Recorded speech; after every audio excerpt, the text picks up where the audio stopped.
Maulid itu ulang tahun. Bukan. Bukan ulang tahun Maulid itu. Bukan ulang tahun, bukan peringatan ulang tahun Maulid itu. Ingat baik-baik. Kalau pakai peringatan itu pakai Id. Id, Idul Milad, ya, hari kelahiran, peringatan hari kelahiran, ulang tahun. Tapi kalau cuma Maulid itu waktu kelahirannya. Apa hukumnya hari kelahiran? Hari kelahiran gak ada hukumnya. Yang melekat hukum itu bagaimana menyikapi hari kelahiran itu. Itu poinnya. Paham ya? Ketika ada perbuatan melekat kepadanya, maka di situ ada hukum. Maulud itu bayinya berarti nabinya. Apa hukum Maulud? Apa hukumnya nabi? Nabi yang lahir gak ada hukumnya. Jadi kalau Anda menolak Maulud dengan pengertian seperti ini, maka Anda keluar dari Islam. Kalau dalam hukum seperti ini, saya menentang Maulid Nabi, berarti Anda menentang kelahiran Nabi sallallahu alaihi wasallam. Saya menentang Maulud Nabi, berarti Anda berhadapan dengan Nabi, Anda musuh Nabi. Jadi kalau Anda dimaksudkan dengan kata Maulud dan Maulid, Anda tidak bisa menentangnya, bisanya menerima. Saya menerima. Kenapa? Karena dalam pengertian bahasa, Maulid itu artinya waktu kelahiran. Maulud artinya nabinya. Bagaimana menyikapi Maulid dan Maulud itu? Saya tahu nabinya dilahirkan, nabinya sudah ada. Jelas ya?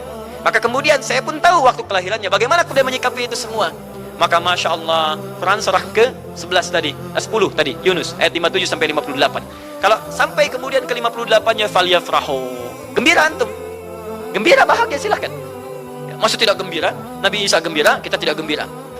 Ya, Nabi Ibrahim gembira, kita tidak gembira. Nabi yang tidak melihatnya gembira. Masa kita yang mendapatkan bagian Nabi tidak gembira? Jelas ya? Nabi yang mengharapkan hadir saat kedatangannya gembira. Kita yang mendapatkan kedatangan beliau walaupun tak mampu melihatnya, dan kita menjadi umatnya, masih tidak gembira?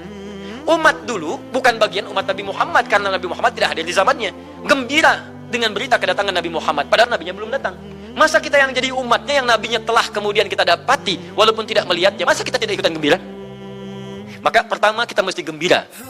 Maka yang kedua, bagaimana mengekspresikan kegembiraan itu?